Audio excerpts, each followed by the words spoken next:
አርቲስት ሰለሞን ቦጋለ 5 ቢሊዮን ብር የሚፈጅ ሆስፒታል ላስገነባ ነውና ደጋግ ኢትዮጵያውያን ወዲህ በሉ እጃችሁን ዘርጉ ሲል ነበር የዛሬ 3 ዓመት ገደማ።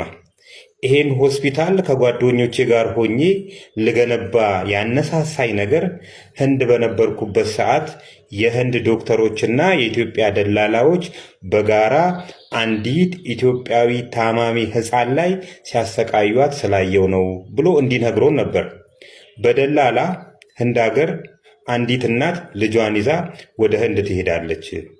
ህንድ ከደረሰች በኋላ ደላላው ከዚህ ዶክተሩን ልጁን ኦፕሬሽን እንዳታረገው ሂሳብ ስላልተከፈለ እያለ ሲያሰቃያት የልጁ ሆድ እያበጠ ሲመጣ በማየቴ ምክንያት ሀገሬ ላይ 5 ቢሊዮን ብር የሚያወጣ ሆስፒታል ለመገንባት አቅጃለሁና ደጋግ ኢትዮጵያውያን እጃችሁን ዘርጉ ብሎ በኢትዮጵያ ንግድ ባንክና በአቢሲኒያ ባንክ ገንዘብ ሲላክለት ነበር። ከዚህ በተጨማሪ ሆላንድ ሀገር ያለው ፊሊፕስ የተባለው ኩባንያ ግማሹን ከቻልክ ግማሹን ደግሞ እኛ ችለን ሆስፒታሉን እናስገነባዋለን፣ ሆስፒታሉ ሲያልቅ ደግሞ ሁሉንም የሆስፒታሉ ዕቃዎች በፊሊፕስ ማቴሪያሎች እንሞላለሃለን ብለውኛል እያለ ሲያለቅ ሲያነባ ኢትዮጵያውያንም እጃቸውን ሲዘረጉ ነበር። ከዚህ በተጨማሪ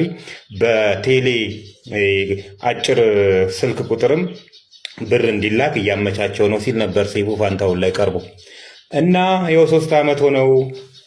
ቄሱም ዝም ምኑም ዝም ነው የሚባለው። የታረከው ብለን እንጠይቀሃለን አንረሳማኛ። የታረከው ስንት ብርስ ተለቀመ? ለምንስ ተቋረጠ? ለምንስ ለቀምክና አቋረጥከው ማለት እንፈልጋለን እንደ ዜጋ። ሌላኛው የወሎ ተርሸሪ ሆስፒታል ነው። ወሎ ተርሸሪ ሆስፒታልም እንደዚሁ እናስገነባላችኋለን ተብሎ በሎተሪ ሲለቀም ከርሞ የሎተሪ ብሩ የት እንደገባ አይታወቅም ብሎ ነበረ የፌዴራል ኦዲት አንድ ጊዜ። እና እሱን ነገር የታደረሳችሁት በእርግጥ ከግለሰቦች ላይ ተነጥቆ ወደ ወሎ ሆስፒታል እንደተሰጠ ሰምተናል። እና የት ደረሰ የወሎ ሆስፒታል? ያ ሁሉ የተወራለት ያ ሁሉ ገንዘብ የተለቀመለት ከሰራተኞች ከሎተሪ ከተለያዩ ገቢዎች ብር ሲለቀም ነበርና እሱንም አልረሳነውም። ያጠፋችሁ የሎተሪ ብርን የሰረቃችሁ ሰዎችስ ዝም ተባላችሁ? ህግ የለም በአገሩ? በቃ የሰረቀ ሰው ዝም ነው የሚባለው ወይ ለማለት ነው።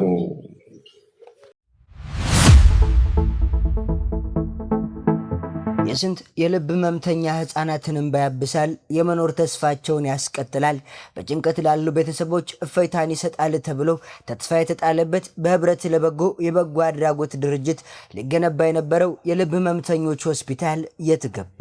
ከ2 ዓመታት በፊት በአዲስ አበባ የግንባታ ቦታ ተረክቦ ስራ ጀምሮ እንደነበርና በተለያዩ መንገዶች የሆስፒታሉ ግንባታ የሚውል ገንዘብ ሲሰበሰብ እንደነበር ይታወሳል። አርቲስት ሰለሞን ቦጋለም ይህን ሆስፒታል ለመገንባት በተለያዩ ቦታዎች በተለያየ መንገድ ገንዘብ ሲያሰባስብ ለዚህ ለሆስፒታሉ ሲል የግል መኪናውን እንደሸጠ ሲናገር እናስታውሳለን። ታዲያ ብዙዎቹም ሆስፒታሉ የሰለሞኑ ብቻ ሳይሆን የኛም ነው በማለት በርካታ የቁስና የገንዘብ ድጋፍ ሲያደርጉም ነበር። አርቲስት ሰለሞን ቦጋለ ይህን ሆስፒታል እንዳሰራ ያነሳሳኝ በህንድ ሀገር ቆይታዬ በርካታ ህፃናት በደላሎችና በዶክተሮች ሲበደሉ ስመለከት ሀገሬ ውስጥ ይህን ሆስፒታል እንዲገነባና እዚሁ የሀገሬ ዶክተሮች እንዲያክሙበት በማሰብ ነው በማለት ሲናገር ተሰምቶ ነበር። ታዲያ በወቅቱም 5 ቢሊዮን ብር ያክል ገንዘብ እንደተሰበሰበ አንዳንድ መረጃዎች ያሳያሉ። ይህንንም ተከትሎ በርካቶች ይህ ሆስፒታል አሊያም ገንዘቡ የት ገባ የሚል ጥያቄም እያነሱም ይገኛሉ። ይህን ጉዳይ ተከታትሎ የሚያሳውቅ የመንግስት አካል የለም ወይ? የህዝብን ገንዘብ እንደዚህ እንደዋዛ ተበልቶ መቅረት አለበት ወይ የሚሉ ጥያቄዎች እየበረከቱም ይገኛሉ። እውነትም ይሄ 5 ቢሊዮን ብር የት ገባ? አቤት ብሎ መልስ የሚሰጥ አካል የለም ወይ? አርቲስት ሰለሞን ቦጋለስ ለዚህ ጉዳይ ኃላፊነት ወስዶ መልስ መስጠት የለበትም ወይ? ገንዘቡ ሲሰበሰብ የነበረው በግል አካውንት ወይስ በማህበሩ አካውንት? እነዚህ ሁሉ መጥራት ያለባቸው ጥያቄዎች ናቸው። በኢትዮጵያ የፊልም ኢንዱስትሪ ውስጥ ጎልቶ የሚታወቀውና በተለያዩ ፊልሞች ላይ በመሪ ተዋናይነት የሰራው አርቲስት ሰለሞን ቦጋለ ከፊንቴክ ኢንቨስትመንት የማጭበርበር ወንጀል ጋር በተያያዘ ተጠርጥሮ በፌዴራል ፖሊስ ቁጥጥር ስር መዋሉም ይታወቃል።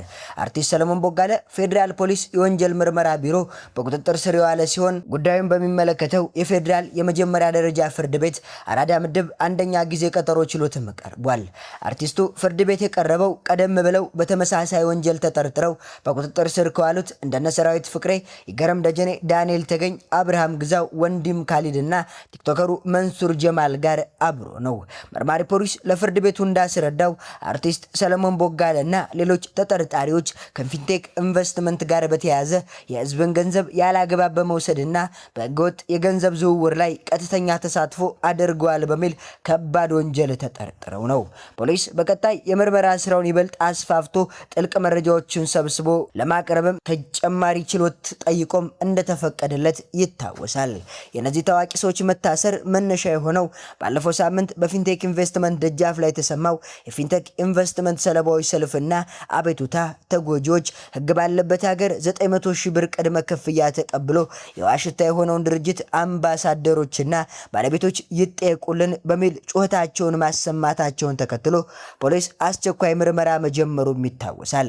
ሰለሞን ቦጋለን ጨምሮ መንሱር ጀማል፣ ይገረም ደጀኔ፣ ዳንኤል ተገኝና ወንድም ካሊድ ለሰሩት ማስታወቂያ ከህዝብ በተጭበረበረና ከተወሰደ ገንዘብ የተገዙ መኪኖችን ከፊንቴክ በነጻ ተቀብለው እየተገለገሉም ይገኛሉ።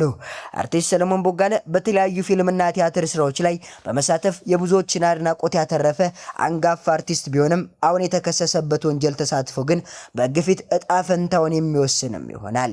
የኢትዮጵያ የማስታወቂያ አዋጅ ቁጥር 759/2004 ማንኛውም ማስታወቂያ ሰሪ የድርጅቱን ህጋዊነትና የሚያቀርበውን መረጃ ትክክለኝነት የማጣራት ጥብቅ ግዴታ እንደሚጥልበትና ህገወጥ ማስታወቂያ ሲያሰራጭ አርቲስቱ የጋራ ተጠያቂነት እንዳለበት በግልጽም ያስቀምጣል። ይህ ክስተት በቀጣይ ለሚኖሩ ማናቸውም የማህበራዊ ሚዲያ አስተዋቂዎችና ታዋቂ ሰዎች ትልቅ የማስጠንቀቂያ ደውል ነው ሲሉ የህግ ባለሙያዎችም ይናገራሉ። ችሎቱ የፖሊስ ምርመራ ጊዜና ተጠርጣሪ ጠበቆችን የዋስትና መከራከር ካዳመጠ በኋላ ተጠርጣሪዎቹ በዋስ ይፈቱ ወይስ በማረሚያ ቤት ይቆዩ ለሚለው የመጨረሻ ብይን ለመስጠት በጊዜ ቀጠሮም ተለያይቷል። ታዲያ ይህ የሆስፒታል ጉዳይም እንደ ፊንቴክ ኢንቨስትመንት ሁሉ ጥያቄው መመለስ ያለበት ጉዳይ ነው። ይህን ያክል የህዝብ ገንዘብ ተሰብስቦ ወይ ሆስፒታሉ ተሰርቶ ስራ ላይ ያልዋለ አለበዛም ደግሞ ገንዘቡ አልተመለሰ ወይም ደግሞ ገንዘቡ ለሌላ የእርዳታ ድርጅቶች ተላልፎ አልተሰጠ። ይህ ጥያቄ አንገብጋቢና ባለቤት ነኝ የሚል አካል መልስ ሊሰጠው የሚገባ ጉዳይ ነው። ውድ የቻናላችን ቤተሰቦች እናንተስ በዚህ ላይ ያላችሁ ሐሳብ ምንድን ነው?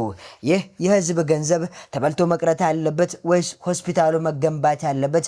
አለበዛ ደግሞ ይህ ገንዘብ ተመልሶ ለሌሎች የእርዳታ ድርጅቶች መሰጠት አለበት ትላላችሁ? ሐሳብ አስተያየታችሁን በኮሜንት መስጫ ቦታው ላይ አስቀምጡልን። የዛሬን እዚህ ላይ አበቃን። በሌላ ቪዲዮ እስከምንገናኝ ሰናይ ጊዜ ተመኘን።